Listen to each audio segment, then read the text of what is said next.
सल्लल्लाहु अलैहि वसल्लम। मेरे मिशन गर मेरे बस में हो तो, मेरे मिशन गर मेरे बस में हो तो तेरी हिफाजत करूं मैं ऐसे खिज़ां से तुझको बचा के रखूं बहार तुझ पर निसार कर दूं। मेरे मिशन ये अकीदतें और प्यार तुझ पर निसार कर दूं, मोहब्बतों के ये सिलसिले बेशुमार तुझ पर निसार कर दूं। तेरी मोहब्बत में मौत आए तो इससे बढ़कर नहीं है ख्वाहिश, ये एक जान क्या हजार हो तो हजार तुझ पर निसार कर। अल्लाह का एहसान इस मिशन के रूह रवां हुजूर क़िबला महताब नक्शबंद आलम तकवीन के मुजाविर की दस्ते शफ़क़त और साया आतिफ़त के तहत मैं और आप अल्लाह और उसके महबूब का जिक्र कर रहे हैं। उसी अल्लाह के कुरान की आयत जब मैंने आपके सामने तिलावत की तो कुरान ने यूँ कहा, आप जो लोग बैठे हैं उनकी बात कुरान ने इस तरह से की है वल्लज़ीना आमनू अशद्दु हुब्बन लिल्लाह।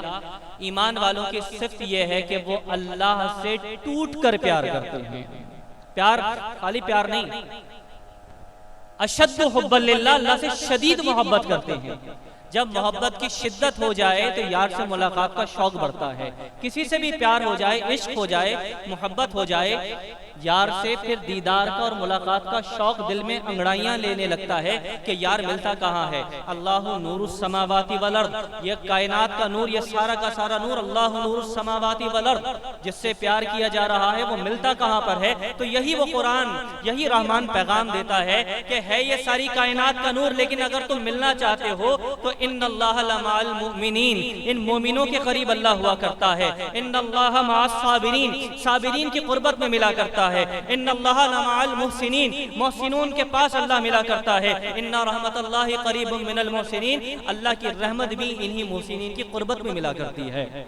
होता सब जगह है, मिलता मोमिनीन, मोहसिनीन, मुत्तकीन, साबिरीन, कामिलीन के पास मिला करता है। मुलाकात यहाँ होती है खुदा से। अल्लाह ने कुरान में और मकामात पर इरशाद फरमाया रब्बना ग़फ़िर ज़ुनूबना वकफ़िर अन्ना सय्यातिना वतवफ़्फ़ना मअल अबरार। ये मोमिनों, ये तुम्हारी इज्तिमाइयत की बात है कि जब तुम दुआ करो तो यूं कहो, ऐ अल्लाह जब मेरी मौत आए तो मेरी मौत भी तन्हा न आए बल्कि अबरार के गिरोह में शामिल कर दी जाए, तो मेरी मौत भी उनके साथ आए, अबरार के साथ आए। एक और कुरान में अल्लाह ने इरशाद फरमाया वनतमऊ अन युदखिलना रब्बना मअल क़ौमिस सालिहीन, ये भी तमन्ना और ये भी ख्वाहिश है कि अल्लाह ताला हमें सालिहीन की कौम में दाखिल फरमा दे, साबिरीन और सालिहीन। अब ये मोहसिनीन, ये मुत्तकीन, ये साबिरीन, ये सालिहीन, ये मोहसिनीन, ये जाकिरीन, ये कामिलीन, ये मिलते कहाँ हैं और कैसे मिलेंगे, ये बात तो मैं बाद में अर्ज करूंगा। लेकिन तमहीदी तौर पर आपको एक किस्सा सुनाना चाहता हूँ, बहुत ही इंटरेस्टिंग सी एक स्टोरी सुनाना चाहता हूँ, मेरे नौजवान यंगस्टर्स के लिए भी, मेरी माँ बहनों के लिए भी, मेरे दोस्त अहबाब के लिए भी। एक बहुत अच्छी सी तारीख की कहानी आपको ये सुना रहा हूँ रोशन एक वालिद है और उसका बेटा जदीद है जो कि बहुत अच्छी तालीम हासिल करके वापस लौटा। अब रोशन और जदीद के दरमियान जो मुकालमा हो रहा है वो आपके सामने अर्ज कर देता हूँ। जदीद जब बहुत तालीम हासिल करके लौटता है तो कहा, अब्बा जान, इतनी तालीम और इतनी दौलत इकट्ठी करके मैं आ चुका हूँ और वही का वही हाल, सारी जिंदगी ख्यालात की दुनिया में आप महल्लात बनाते रहे, ना खुदा ही मिला ना विसाले सनम, वही की वही जिंदगी। लेकिन अब ऐसा नहीं होगा, मैं बहुत कुछ करना चाहता हूँ, इतना पढ़कर इतनी दौलत जमा कर कर सरमाया लेकर आया हूँ, मैं बहुत कुछ करना चाहता हूँ। बेटा क्या करना चाहते हो? अब्बा जान, मैं कोई बहुत बड़ा ऐसा इदारा, ऐसी ऑर्गेनाइजेशन, ऐसी फाउंडेशन, ऐसी तहरीक बनाना चाहता हूँ जहां पर सबका फायदा हो।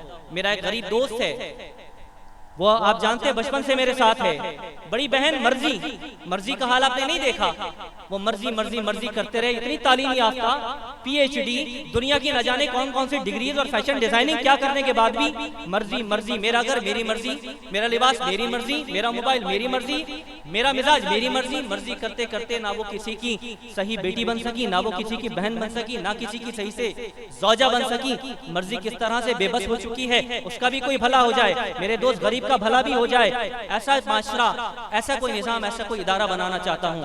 रोशन ने, वालिद ने जवाब दिया, बेटा इसके लिए तो यकीनन किसी बहुत माहिर से मशवरा करना पड़ेगा। इतना बड़ा काम करने के लिए मैं अपने एक दोस्त से राब्ता करता हूँ, उसका नाम है अब्दुल्ला। मैंने सुना है बड़ा बिजनेसमैन बन चुका है, बहुत बड़े बड़े प्रोजेक्ट्स हैं, मीडिया पर खबरें आती हैं, सोशल मीडिया पर उसके एडवर्टाइजमेंट्स आते हैं। मैं उससे फोन पे बात करता हूँ, बहुत अरसा हो गया इस बहाने मुलाकात को चलते, बड़ा बिजनेसमैन। कहा, अब्बा जान ठीक है, बात कर लें। बात हुई दोस्त से, कल तशरीफ ले आई। अब्दुल्ला ने कहा, आ जाए सेठ अब्दुल्ला। जाते जाते कहने लगे, अब्बा वो मेरा दोस्त गरीब है, उसको साथ ले चलूं? अरे बेटा कैसी बातें करते हो, हम जिसके पास जा रहे हैं वो तो बहुत बड़ा आदमी है, नौकर चाकर, बंगला, कार, सोसाइटी, स्टेटस, अरे वो बहुत बड़ा आदमी है, उसके पास इस गरीब को साथ लेकर जाओगे, कुछ अच्छा नहीं लगेगा। जदीद बेटे ने पलटकर कहा, अब्बा गुस्ताखी की माजरत, आप ये बड़े आदमी की तारीफ कर रहे हैं या अमीर आदमी की तारीफ कर रहे हैं? बड़ा तो वो होता है जिसमें दरगुजर पाया जाए, बड़ा तो वो होता है जिसमें माफ करने की सलाहियत हो, जिसका सीना वसी हो, दरगुजर कर सकता हो, एहसान कर सकता हो। बड़ा तो वो होता है जो गुस्से पर काबू पा सकता हो। अब्बा आप जो तारीफ कर रहे हैं वो बड़े इंसान की नहीं, आप अमीर की तारीफ कर रहे हैं। बड़ा तो वो होता है जो किरदार का अजीम और बड़ा होता है। इन बातों को छोड़ो, वक्त जाया होता है। कल चलते हैं। सफर शुरू कर दिया गया। अब्दुल्ला साहब से मुलाकात हुई, वेलकम। रोशन इतने दिन बाद कैसे आना हुआ? जी मेरा बेटा जदीद बहुत कुछ पढ़ के आया है, बहुत दौलत कमा कर लाया है, कुछ करना चाहता है, इतना सारा कारोबार, इतना सारा बिजनेस आपका, मशवरे के लिए आपके पास हाजिर हुए हैं। और ये साथ कौन है? ये इसका दोस्त गरीब है, इसको भी साथ लाए ताकि गरीब भी हमारे साथ चलकर कुछ ना कुछ सीख सके, कुछ हासिल कर सके, इसलिए साथ लाए। अच्छा, रोशन ने अपने दोस्त अब्दुल्ला को देखते ही हैरान होकर ये भी कहा साथ साथ कि अब्दुल्ला, मैंने तो तुम्हारा इतना नाम सुना था कि तुम इतने बड़े बिजनेसमैन हो, बिजनेस टाइकून हो, तुम्हारे पैसों का सिक्का राजधानी है इस शहर के अंदर, ममलिकत के अंदर, लेकिन तुमने ये क्या हुलिया बना रखा है? हुलिया? हाँ, ये पगड़ी तुम्हारे सर पर, ये दाढ़ी तुमने बढ़ा ली। मैं सोच रहा था तुम बहुत बड़े बिजनेसमैन बन गए हो, लेकिन क्या तुम मौलवी बन गए हो? मौलवी? अब्दुल्ला ने बड़े ही धीमे अंदाज में और बहुत अच्छे लहजे में कहा कि असल में मैं मौलवी नहीं बन गया, बल्कि मैं असल में अब्दुल्ला बन गया, असल में मैं अल्लाह का बंदा बन गया हूँ। ये दाढ़ी और ये पगड़ी, ये सब मेरे बिजनेस में रुकावट नहीं बनती, मुझे रोकती नहीं है, बल्कि हाँ मेरी इज्जत तौकीर में इजाफा हो गया, इज्जत और तौकीर में इजाफा हो गया। अच्छा, मकसद की बात करते हैं। मैं तो बूढ़ा हो चुका हूँ, ये सारा का सारा बिजनेस कारोबार, दुनिया में मेरा नाम, ये सारा का सारा मेरा बेटा जो कि मुफ्ती इंजीनियर अब्दुल रहमान है, वो सब कुछ संभालता और चलाता है। मैं बूढ़ा हो चुका हूँ, वो आपको इसके बारे में बताएगा। अब ये गुफ्तगू चल रही है, गरीब पूछता है फौरन से कि मुफ्ती, अल्लामा, इंजीनियर, वो मुफ्ती होकर, आलिम होकर ये इंजीनियर डॉक्टर कैसे हो? और ये बात मेरे समझ में नहीं आती है, एक आलिम एक मौलवी इतने बड़े बिजनेस को कैसे संभाल सकता है, कैसे चला सकता है, ये कैसे मुमकिन है इस दौर के अंदर? कहा चलते हैं, इस बारे में भी डिस्कशन करेंगे। गाड़ी में बैठे उस बड़े प्रोजेक्ट की तरफ, उस बड़े प्लान की तरफ चलते हैं जहां मेरा बेटा ये सारे काम करता है। बेटे से तारुफ हुआ, गाड़ी में बैठे चलने लगे तो बेटे ने कहा दरअकीकत बात तो ये है कि मैं खुद एक हमारे बहुत ही मुखलिस आदमी हैं जिनका नाम वलीउल्लाह है, ये सारा का सारा प्रोजेक्ट तो उनका बनाया हुआ है, मैं तो थोड़ा सा उनके पास काम करता हूँ और वहां से सीख रहा हूँ। ये दुनिया में सारे प्रोजेक्ट्स पर मेरी महारत, मेरा सिक्का, मेरा नाम वलीउल्लाह साहब हैं, ये सारा का सारा उनका है, मैं उनके बारे में आपको बताता हूँ। गाड़ी में बैठ के सफर शुरू होता है, जैसे ही नजर पड़ती है कि इमारत के ऊपर, गरीब पूछने लगता है, दोस्त है ना, सवाल करता है ये इमारत कैसी है? अब्दुल्ला साहब जवाब देते हैं ये हॉस्पिटल है, ईएनटी डॉक्टर्स बैठते हैं यहाँ पर। वो क्या करते हैं? अरे ईएनटी का मतलब होता है नाक, कान, आंख, इन चीजों का इलाज करते हैं। इतना बड़ा हॉस्पिटल, लाखों रुपए लगे, ये दिल का और गुर्दे का इलाज नहीं करते लोगों के। रोशन बेटा कैसी बातें कर रहे हो? ये ईएनटी हॉस्पिटल है, यहाँ पर नाक, कान, गले का इलाज होता है, दिल और गुर्दे का इलाज ये नहीं कर सकते। अच्छा रहने दीजिए, आगे चले। ये बड़ा खूबसूरत एरिया है, बाढ़ लगी हुई है, बहारें हैं, ये क्या है? बेटा ये कंटोनमेंट एरिया है, यहाँ पर हमारी अफवाज हैं, ये क्या करती हैं? ये हमारे मुल्क को हर किस्म की बैरूनी आफात से, दुश्मनों से, दुश्मनी से हमारी कौम की हिफाजत करने के लिए अपनी जानों का नजराना पेश करते हैं। जामात सिपाही इस इलाके में रहते हैं। अच्छा अंकल, ये सिपाही हमारे मुल्क को वबाई अमराज से नहीं बचाते, जलजले से नहीं बचाते, तूफान से नहीं बचाते हमारी ममलिकत, हमारी अवाम को। बेटा तुम वही अजीब व गरीब बातें करते हो। ये जाबाज सिपाही हैं, आफात से बचाना, जलजले और आफात और तूफानों से रोकना इनका काम नहीं है, ये अपना काम करते हैं। अच्छा ये उल्टे हाथ पर ये जो सरिया, ये गंदे गंदे कपड़ों में केमिकल लगे हुए, ये अजीब व गरीब लोग लिखत पढ़त करते हुए, ये क्या है? ये अजीब व गरीब नहीं है, ये दुनिया के सबसे इंटेलिजेंट लोग हैं। कौन है ये? इंजीनियर्स हैं। क्या कर रहे हैं? देखते नहीं इतनी बड़ी बड़ी इमारतें, फलकबोज इमारतें, ये सरिये का काम, ये सीमेंट, ये केमिकल, ये सब कुछ कैलकुलेशंस, ये इंजीनियर्स हैं। या आलीशान महल और घर बना कर देते हैं।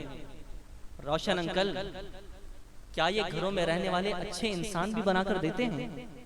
अच्छी औलादे भी देते हैं, अच्छे भाई बहन भी फराहम करते हैं। तुम अजीब बातें करते हो, इनका काम ये नहीं है। ये सारे अपना अपना काम करते, अपनी अपनी फील्ड के माहिर हैं। जदीद काफी देर से सुनने के बाद बोल पड़ा, अबूजान मुझे ये बात समझ में आ गई कि जिस तरह से दुनिया के काम करने के लिए, दुनिया का निजाम चलाने के लिए डॉक्टर्स का अपना एक शोबा होता है, वो अपने शोबे में माहिर होते हैं, लाखों और अरबों रुपए उन पे खर्च किए जाते हैं। फौज का अपना एक वकार होता है, मुल्क की बका के लिए, सरहदों की हिफाजत के लिए उनकी भी जरूरत होती है। इंजीनियर्स भी हमारी जिंदगी के लिए लाजमी हिस्सा हैं। अगर ये डिपार्टमेंट्स ना हो, जिंदगी मुश्किल हो जाएगी। और इसी तरह से अगर इंजीनियर्स इलाज करने लग जाएं और डॉक्टर्स बिल्डिंगें बनाने लग जाएं तो सब मर जाएंगे। ऐसा ही होगा। बिल्कुल इसी तरह से ईमान को बचाने के लिए, रूह की तरक्की के लिए, ज़हनी बालिदगी के लिए, ईफाओ अहद के लिए, तकवे के लिए, वरा के लिए, पाकबाजी के लिए भी डिपार्टमेंट कायम होते हैं, जिसमें दुनिया में एक्सपर्ट सूफी की जरूरत भी होती है। अल्लाह वाले भी चाहिए होते हैं, आलिम भी चाहिए, मुहद्दिस भी चाहिए, मुफस्सिर भी चाहिए, मुफक्की भी चाहिए। ये सारे अपने शोबे के लोग चाहिए होते हैं। तो भी एक्सपेक्ट करते थे कि आलिम इंजीनियर्स क्यों नहीं होते, आलिम डॉक्टर क्यों नहीं होते, आलिम आर्टिस्ट क्यों नहीं होते, ये फला काम नहीं करते, ये फला काम क्यों नहीं करते, ये फला काम क्यों नहीं करते हैं, ये मस्जिदों, मिंबर, मेहराब और खानकाहों में रहकर क्या करते हैं। जिस तरह हर शोबे का एक्सपर्ट अपनी जिम्मेदारी बखूबी माशरे के लिए अदा करता है, ये इंसान बनाने वाले लोग सबसे अफजल अपना काम करते हैं। माशरे को इंसानियत का और अच्छा माशरा बनाने के लिए इनका अपना काम और अपना किरदार है, जो बखूबी ये अंजाम दे रहे हैं और इनकी भी जरूरत है। अगर इन तमाम चीजों को हम कम्युनिस्ट के हवाले कर दें, सोशलिस्ट के हवाले कर दें, मॉडर्निस्ट के हवाले कर दें, तो ना हमारा ईमान बचेगा, ना हमारा वतन बचेगा और हमारे पास कुछ भी नहीं बचेगा। जिस तरह इंजीनियर्स अगर इलाज करे तो सब मर जाएंगे, अगर ये दीन की बागदौड़ इनके हाथ में दे दी तो सब तबाह हो जाएगा। गुफ्तगू चलती थी और गाड़ी की रफ्तार भी बढ़ती चली गई। इतनी देर में उन्होंने कहा कि चलें जी, अब मैं आपको उस प्रोजेक्ट के बारे में प्रेजेंटेशन देता हूं जिस पे मैं काम कर रहा हूं। तो फौरन जदीद ने कहा मुझे तो ऐसा प्रोजेक्ट बताएं, ऐसा बिजनेस, बिजनेस पे तो हम सारे सुनना चाहते हैं ना, बिजनेस का ऐसा प्रोजेक्ट हो कोई नुकसान ना हो कभी, ऐसा प्रोजेक्ट बताइएगा जहां इन्वेस्टमेंट करने के बाद प्रॉफिट बहुत ज्यादा मिलता हो, साल महीने में खत्म ना हो जाए, मेरी नस्लों को काम है, लॉन्ग टर्म होना चाहिए, शॉर्ट टर्म बिजनेस नहीं, लॉन्ग टर्म बिजनेस चाहिए, ऐसा कोई प्रोजेक्ट बताएं।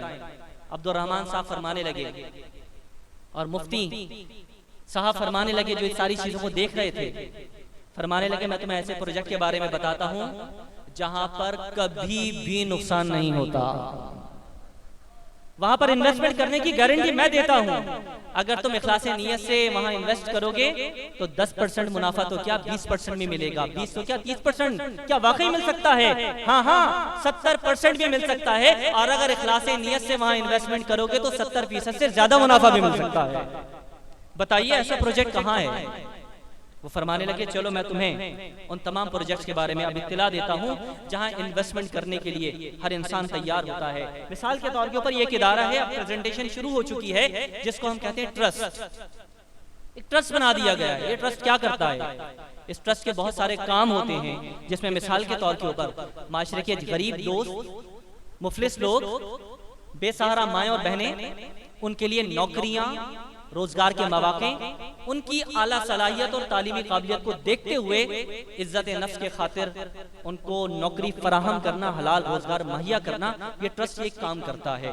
इस ट्रस्ट के और काम भी हैं, गरीबों के अंदर राशन पहुंचाना, रमजानों में उनको ईद की खुशियों में शारिक करने के लिए उन तक कपड़े अजनास को पहुंचा देना, अच्छा आफात के मौके के ऊपर उन तक ग़िज़ा पहुंचाना, उनकी जान की माल की हिफाजत करना, जिंदगियों को बचाना, बेरोजगारों के लिए सिलाई मशीन, रक्षा, बिजनेस स्कीम्स देना, रमजानों के अंदर ज़कात फित्रा जमा करके अपने ही लोगों में बांट लेना, ये ट्रस्ट का ये शोबा भी काम करता है।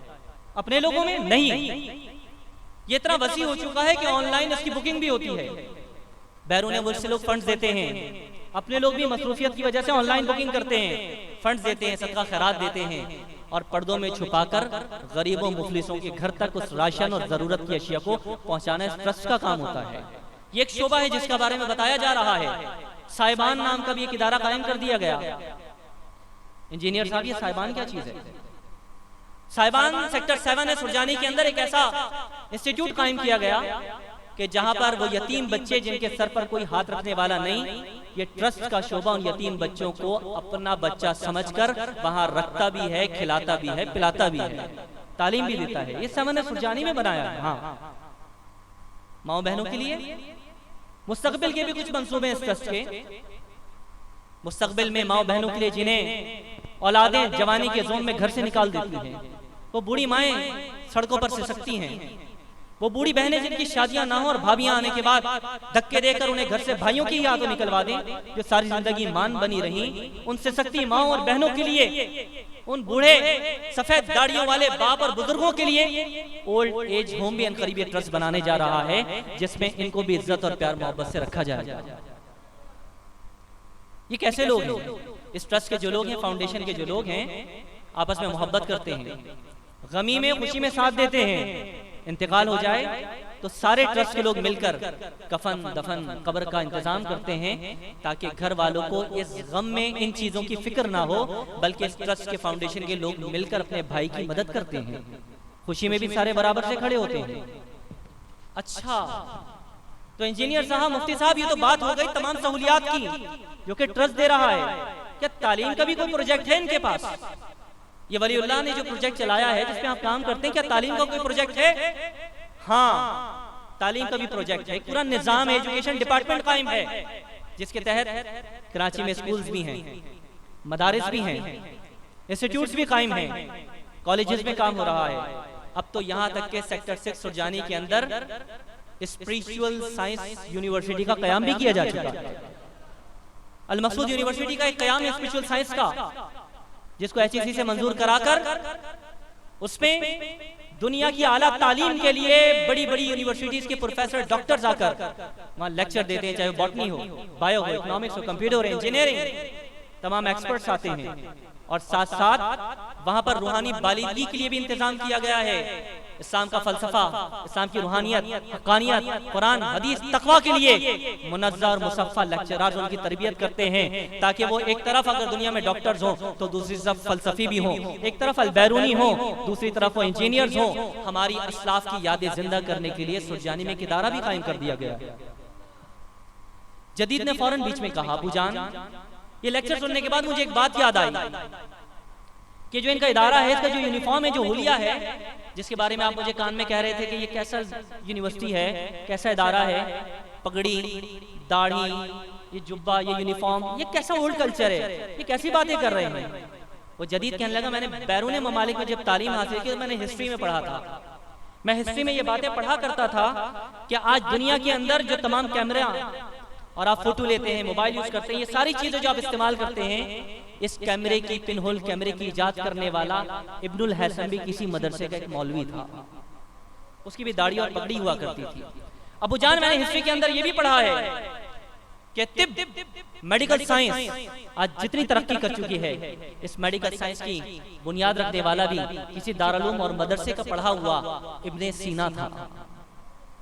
अबू जान, मैंने वहां ये भी पढ़ा है तारीख के अंदर कि ये तमाम कैलकुलेशन, अलजबरा, मैथमेटिकल, जिस पे अफलाकी निजाम और दुनिया का तमाम निजाम कायम है, इसको देने वाला भी एक मुसलमान मौलवी ख्वारज़मी था। और अफलाक की बुलंदियों पर सफर करने के लिए जहाज की इजाद करने वाला, वो ब्रेन, वो जहन जिसने फजा में उड़ने का तसव्वुर पेश किया, वो भी एक मौलवी अब्बास इब्ने फरनासी था।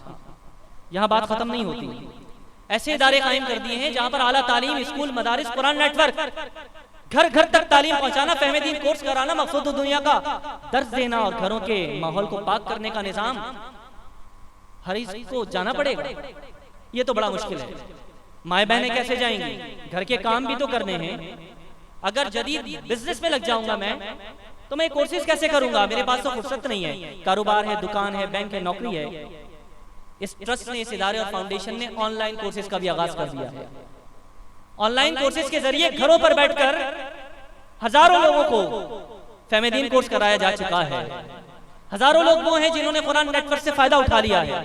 घर बैठकर खवातीन के लिए मुअल्लिमात का कोर्स है, बनातुल इस्लाम का कोर्स है, भाइयों के लिए मुबल्लिग कोर्स है, इमामत कोर्स है। यहाँ सिर्फ पाकिस्तान में नहीं, पाकिस्तान में नहीं, बल्कि इनके इदारे सिर्फ पाकिस्तान में नहीं, बल्कि दुनिया के मुख्तलिफ ममालिक के अंदर काम करते हैं। और ऑनलाइन इस ट्रस्ट के वाबस्ता लोग पूरी दुनिया में फैज़ हासिल कर रहे हैं। अच्छा, ऑनलाइन कोर्सेज भी चलते हैं। जी हाँ, दौरे जदीद की जरूरत को देखते हुए इन्होंने क्या किया है? इन्होंने आईटी डिपार्टमेंट कायम कर दिया। आईटी, ये तो बहुत वक्त की जरूरत है, मॉडर्न जमाने की नीड है, रिक्वायरमेंट है। हाँ, आईटी भी काम करता है। ये आईटी शोबा क्या करता है? इतनी महंगी तनख्वाहें, इतने सारे लोग, इतने एक्सपर्ट। हाँ, ये आपके लिए मुख्तलिफ किस्म की मालूमात को, अल्लाह वालों की तकारीर को, उनके दुरूस को, कुरान और हदीस के निचोड़ को, बयानात को, फिक़ह के उसूलों को, इन कोर्सेज को मुनज़्ज़ा और आरास्ता और आसाइश के तरीके से मुनज़्ज़ा करके आपके घरों तक, आपकी टेबल तक आपको पहुंचाते हैं। पूरी दुनिया इससे फैज़याब हो रही है। माएँ भी, बहनें भी, बच्चियां भी, नौजवान भी, कारोबारी भी, बिजनेसमैन भी, शॉपकीपर भी, आम भी और खास भी, सारे इससे फैज़ उठा रहे हैं। ये क्लिप्स बनाते हैं, ये तस्वीरें कैप्चर करते हैं, इंटरव्यूज करते हैं, स्क्रिप्ट बनाते हैं, ये तमाम चीजों को रिकॉर्ड बनाते हैं। आईटी डिपार्टमेंट बड़ा काम करता है। बस अब्दुर्रहमान साहब, इसके अलावा भी प्रोजेक्ट में कुछ होता है क्या? इतना सारा करने के बाद ऐसी इन्वेस्टमेंट, ऐसा इदारा, हाँ, इसके अलावा भी है। ये बस नहीं, इन ट्रस्ट वालों ने दौरे जदीद से मुकाबला करने के लिए, फहाशी से मुकाबला करने के लिए अल मकसूद वेब टीवी का कयाम भी कर दिया है। ये वेब टीवी क्या होता है? वेब टीवी में लोग क्या करते हैं जनाब? इस वेब टीवी के अंदर डायरेक्टर्स हैं, रिसर्चर्स हैं, मुफत्तिश हैं, मुदर्रिस हैं, गेस्ट स्पीकर्स होते हैं, होस्ट स्पीकर्स होते हैं, मुख्तलिफ किस्म के नाक़ा, सनाक़ा, उलमा, मुहद्दिस, मुफस्सिर, दुनिया को दीन के साथ साथ मुख्तलिफ प्रोफेसर्स, लेक्चरर्स, एक्सपर्ट्स, माशरे की तरबियत के लिए, सोशल गाइडेंस के लिए, सिविल राइट्स के लिए, वुमेन ट्रेनिंग के लिए, बच्चों के लिए, एजुकेशन के लिए, दुनिया भर को मुख्तलिफ रहनुमाई एक रूम में बैठकर पूरी दुनिया को फैस पहुंचा रहे हैं। अल मखसूद वेब टीवी ये काम करता है। अब्दुर्रहमान साहब इतना बड़ा प्रोजेक्ट, इतनी बड़ी फाउंडेशन जिसका तारुफ आप करा रहे हैं, क्या ये वलीउल्लाह जिनका आपने बताया सारा प्रोजेक्ट है, वलीउल्लाह साहब अकेले इसको संभालते हैं या उनके बेटे या उनके साथी मुफ्ती अब्दुल रहमान इंजीनियर साहब अकेले चलाते हैं सब कुछ? अरे नहीं, तुमने कुरान नहीं पढ़ा। अल्लाह कुरान में इरशाद फरमाता है सयजअलु लहुमुर रहमानु वुद्दा, जब ये अल्लाह के दीन पर लग जाते हैं तो अल्लाह मोहब्बत करने वाले इनके साथ जोड़ देता है। मोहब्बत वाले लोग खुद आने लगते हैं, कोई नौकरी के लिए आने लगता है, कोई इस्लाह के लिए, कोई मोहब्बत में आने लगता है। जब ये लोग आने लगते हैं तो शोबा रवाबित कायम हो जाता है। Public relation, foreign relation, foreign minister, ये इदारा कायम होता है जिसको आप रवाबित कहते हैं। सिर्फ रवाबित कायम नहीं होता, इसके साथ साथ बैकबोन नेशन की तुलबा का इदारा भी कायम होता है यूथ के लिए। बस नहीं, इसके ही मद्दे मुकाबिल दायां बाजू स्काउट का इदारा भी कायम कर दिया गया। ये रवाबित क्या करता है? ये शहरी सतह पर, इलाकाई सतह पर, मुल्की सतह पर, गांव, गोट, मोहल्ला, फिर कंट्री, फिर मुल्क और मिल्लत से बढ़ते बढ़ते हर जगह पर तालीम, तरबियत, इलाज, मुआलजा, मदद, हमदर्दी, गमगुसारी, कोर्सेस, ट्रेनिंग, सदका, अतियात रवाबित करके इन तमाम चीजों को डेवलप करके रिकॉर्ड बनाकर उसको मेंटेन करके इन तमाम चीजों को दवाम बख्शने का काम ये रवाबित करता है। यूथ डिपार्टमेंट, एजुकेशन डिपार्टमेंट, ये नौजवान बच्चे, नौजवानों को संवारने की जिम्मेदारी अपने कंधों पर लेकर कॉलेज, इंस्टीट्यूट, गली गली, मोहल्ला, स्कूल, उसमें जाते हैं, ज़हनी बालिदगी का काम करते हैं, फॉर्म्स फिल कराते हैं, उनको एजुकेशनल ट्रेनिंग देते हैं और फिर उनकी रूहानी तरबियत और तरक्की के लिए उसको इस ट्रस्ट का, फाउंडेशन का हिस्सा भी बनाते हैं। स्काउट्स का तज़किरा आपने किया अंकल, स्काउट्स क्या करती है? ये स्काउट्स कैसी है? इसका नाम एम्स स्काउट रखा गया। ये वो स्काउट्स है जो सिर्फ कराची की सरजमीन नहीं बल्कि पाकिस्तान की बेस्ट स्काउट में शुमार की जाती है। ये अपने लिए भी रहमत के फरिश्ते, अपने घर वालों के लिए भी रहमत के फरिश्ते, अपने मोहल्ले वालों के लिए भी रहमत के फरिश्ते। जलजले में ये आपको नजर आएंगे, तूफान में ये आपको नजर आएंगे, आफात में ये आपको मिल जाएंगे, भूख और अफलास में खाना देते मिलेंगे, उलमा और मशाइख और मुल्क की हिफाजत के लिए अपनी जान सीने पर लेकर आपके सामने खड़े मिलेंगे। ये स्काउट वो जाबाज हैं जो आपको हर जगह अफवाज के साथ खड़े मिलेंगे। ये भी कायम कर दिया गया पाकिस्तान में। अगर इतना बड़ा प्रोजेक्ट है, इतना सब कुछ है और मैं शामिल होना चाहूं, जदीद सवाल कर रहा है अब इंजीनियर साहब से कि अगर मैं मुफ्ती साहब मैं शामिल होना चाहूं इस प्रोजेक्ट के अंदर या मेरे रिलेटिव शामिल होना चाहें, इतना बड़ा प्रोजेक्ट, इतना बड़ा इदारा, इसके लिए इन्वेस्टमेंट क्या है, कैसे करना पड़ेगा? पाकिस्तान आना पड़ेगा, कराची आना पड़ेगा? नहीं, इनके तमाम नुमाइंदे इतनी ही मेहनत करने वाले, मोहब्बत करने वाले, मुखलिस, जिनके लिए कुरान ने कहा सयजअलु लहुमुर रहमानु वुद्दा, जिनको रहमान ने जमा कर रखा है, वो इनके साथ खड़े हैं। वो कहाँ कहाँ मिल जाएंगे? वो आपको सिर्फ यहाँ नहीं मिलेंगे बल्कि दुनिया के मुख्तलिफ ममालिक में मिलेंगे। पाकिस्तान में भी, हिंदुस्तान में, अफगानिस्तान में, सऊदिया में, UAE, Zimbabwe, Botswana, Australia, UK, Italy, Spain, Germany, US, Bangladesh, Malaysia, Hong Kong और इन तमाम जगहों पर जब आप देखेंगे तो आपको इस ट्रस्ट के फाउंडेशन के रंगे हुए लोग नजर आएंगे। आप उनके पास जाएं और आप इस ट्रस्ट के मेंबर बन सकते हैं। मेंबर बनने के लिए क्या करना होगा? बड़ी इन्वेस्टमेंट होगी, बहुत तालीम चाहिए होगी, बड़ा ओहदा होगा, ताल्लुकात होंगे, सब चाहिए होंगे। नहीं, इस अजीम ट्रस्ट और फाउंडेशन का मेंबर बनने के लिए सब कुछ नहीं करना। इनका तरीका जुदा गाना है। एक वर्बल एग्रीमेंट होता है, जबानी एग्रीमेंट होता है।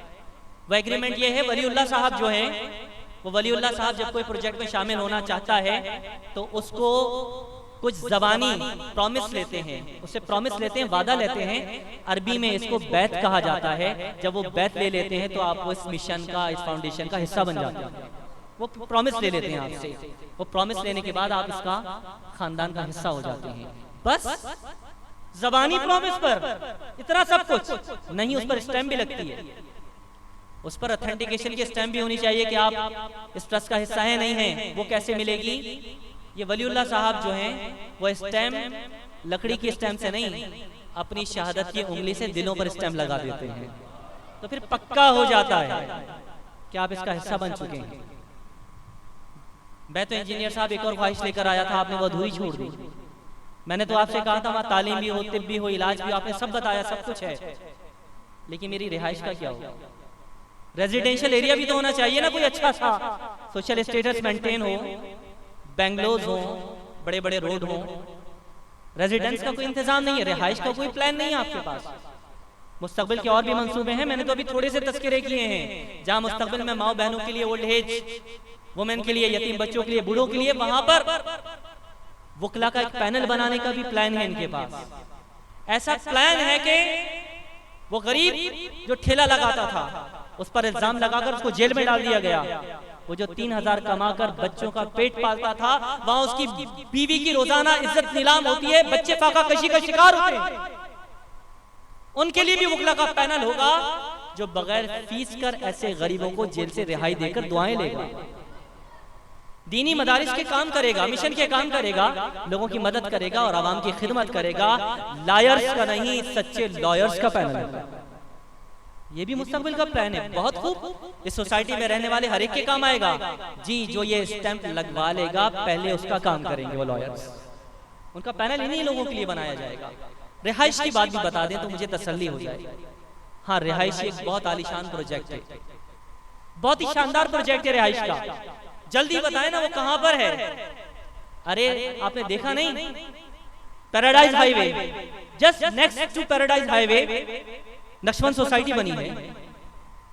अंकल ये पैराडाइज हाईवे तो मैंने कभी नहीं सुना। नेशनल हाईवे सुना है, सुपर हाईवे सुना है, नादरन बाईपास सुना है, ये पैराडाइज हाईवे किस तरफ है? अरे बेटा, तुमने देखा नहीं, जहां शरीयत की आबादी है उसके बिल्कुल मध्य मुकाबिल तकवे के बागात हैं। इखलास का रास्ता जहां से तुम चलकर आए हो, ये जब थोड़ा आगे बढ़ता है तो यही पैराडाइज हाईवे, पैराडाइज का मतलब जन्नत का सीधा रास्ता बन जाता है। उसी जन्नत की सीधे रास्ते के ऊपर नक्शबंद सोसाइटी के अंदर अल मकसूद बेंगलोर बने हुए हैं।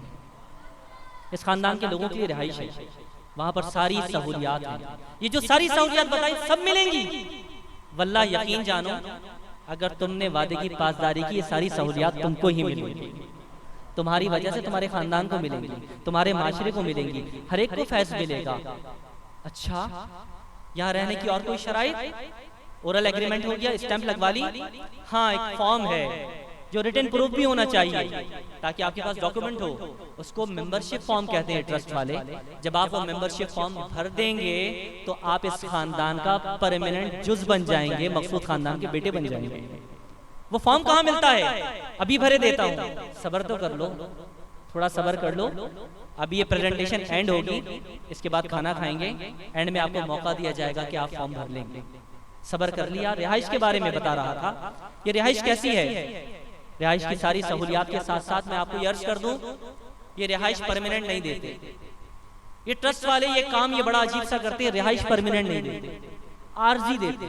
कुछ अरसे के लिए रोकते हैं अपनी रिहाइश गाह के ऊपर, जहां पर सारी बहारें हैं, सारी आसाइश हैं। ये परमानेंट रिहाइश तो पैराडाइज हाईवे के बिल्कुल एंड पर मिलती है। वो परमानेंट है, वहां हमेशा रहना है, वो आपका अपना होगा। वहां क्या सहूलियात होती हैं? वहां घरों के नीचे से नहरें बहती हैं, वहां पर मुश्को अंबर के गारे से बड़े बड़े बेंगलोर्स बनाए गए हैं, वहां पर मोतियों के सोफे और मेंबर भी रखे गए हैं, वहां पर तस्नीम और काफूर के जाम पिलाने वाले भी होंगे, वहां पर सुनहरी सुनहरी मसनदों पर गाँव तकिया लगाए अबरार बैठे होंगे, मुत्तकीन बैठे होंगे। वो परमानेंट घर होगा तुम्हारा, जो इस सोसाइटी के अंदर कुछ वक्त गुजार देता है, जो यहाँ पर कुछ वक्त रहता है। जो भी मुजरिम मेरे सरकार के दामन में छुपे, अर्श वाले उन्हें जन्नत की सजा देते हैं। इस आरजी रिहाइश गाह से वो पैराडाइज वे पर ले जाते हैं और वहां से परमानेंट रेजिडेंशियल एरिया, रेजिडेंस जन्नतुल नईम के अंदर आपका बंगला बुक कराकर आपको वहां तक पहुंचा देते हैं। ये सारा का सारा काम अल मकसूद वेलफेयर, अल मकसूद फाउंडेशन, जो कि इस्लामी रूहानी मिशन से ही वाबस्ता अक़दशुदा, वो वलीउल्लाह, वो बिजनेसमैन, वो टाइकून जिसको दुनिया जानती है, उसको दुनिया दूसरे नामों से अगर जाने तो अल मारूफ महबूब सही कहा जाता है। ये उनकी सोच और आफाकी सोच के सारे प्रोजेक्ट है जिसका तस्करा आपके सामने कर दिया गया। तो फॉर्म भरने का वक्त अभी बाकी है। कौन कौन चाहता है कि इतने अजीम प्रोजेक्ट में हमें भी हिस्सा मिल जाए, ऐसा घर हमें भी मिल जाए, ऐसा परमानेंट अबोर्ड विला हमें भी मिल जाए, ये नहरें, ये बंगले, ये बागात, ये मोती के मिंबर, ये ऐशो इशरत, ये तालीम, ये हुनर, ये इज्जत, ये दौलत, ये दस्तार, ये सब कुछ हमें भी मिल जाए। तो आपको क्या करना पड़ेगा, ओरल एग्रीमेंट के बाद स्टैंप लगवा लें दिल के ऊपर और जाते हुए आप अपना एंट्री फॉर्म, मेंबरशिप फॉर्म भर कर जाएंगे, आप खानदान मकसूदिया का लाजमी जुज बन जाएंगे। बस प्रेजेंटेशन खत्म होती है और यहाँ पर वो हदीस में आपको अपनी तकरीर पर वापस आता हूँ। मैंने कहा था तमहीदन एक कहानी सुना रहा हूँ, मौजू तो मेरा कुछ और है। फ़कीर ने जो हदीस आपके सामने पढ़ी वो ये है कि अल्लाह ने कुरान में फरमाया अल्लाह की मोहब्बत उन पर वाजिब है जो अल्लाह के लिए मोहब्बत करते हैं, जो अल्लाह के लिए एक दूसरे के साथ बैठते हैं, जो अल्लाह के लिए एक दूसरे के ऊपर माल खर्च करते हैं। ये वो लोग हैं जिन पर अल्लाह अपनी मोहब्बत वाजिब कर देता है। और अल्लाह मिलता कहाँ है, कुरान की वो आयत मैंने आपके सामने तिलावत की थी, अल्लाह अबरार के पास, मुत्तकीन के पास, मोहसिनीन के पास मिलता है। ये सारे के सारे लोग आपको इस ट्रस्ट फाउंडेशन में मिल जाएंगे और इनके सदक़े में आपको रब्बे रहमान भी मिल जाएगा। मन आदा ली वलियन फ़क़द आज़नतुहु बिल हर्ब, जो मेरे वली से दुश्मनी करे, रब फरमाता है, मेरे आका ने कहा, मेरे आका ने फरमाया कि अल्लाह फरमाता है जो मेरे वली से दुश्मनी करे मैं उससे ऐलान जंग करता हूँ। ऐलान जंग में क्या किया जाता है, ऐलान जंग के अंदर सामने मद्दे मुखालिफ का पावर स्टेशन, मेन टारगेट, उसको उड़ाकर तबाह और बर्बाद कर देते हैं। और जब आप अल्लाह से जंग करेंगे तो सबसे पहले जिस चीज को तबाह किया जाएगा वो सुन लेंगे। जब आप वली से अदावत करेंगे तो अल्लाह जंग का ऐलान कर देगा, और जब अल्लाह जंग का ऐलान करेगा तो आपका सबसे मेन पावर स्टेशन वो तबाह कर दिया जाएगा। मुसलमान के बाद सबसे बड़ा पावर स्टेशन उसका ईमान है। क्या है, एक ज़बान होकर बोले, क्या है, ईमान है। और जब आप अल्लाह से दुश्मनी मोल ले लेते हैं तो अल्लाह आपके पावर स्टेशन कल्ब के अंदर से ईमान को तबाह बर्बाद करके सल्ब कर लेता है। और जब ईमान चला जाए तो हक बातिल दिखने लगता है और बातिल हक दिखने लगता है, सही गलत दिखने लगता है, गलत सही दिखने लग जाता है। इसी वजह से तबाहकारियां होती हैं। अगर इन अल्लाह वालों से दोस्ती बरकरार रहे, ईमान बरकरार रहता है तो नजरियात भी बरकरार रहते हैं। तो हम रोक रहे हैं बातिल को, हम रोक रहे हैं बातिल को, कोई आए हमारे साथ चले, ये रास्ता जन्नत जाता है, जो चाहे हमारे साथ चले। अम्मा बिनिअमति रब्बिका फहद्दिस। सदक़ल्लाह।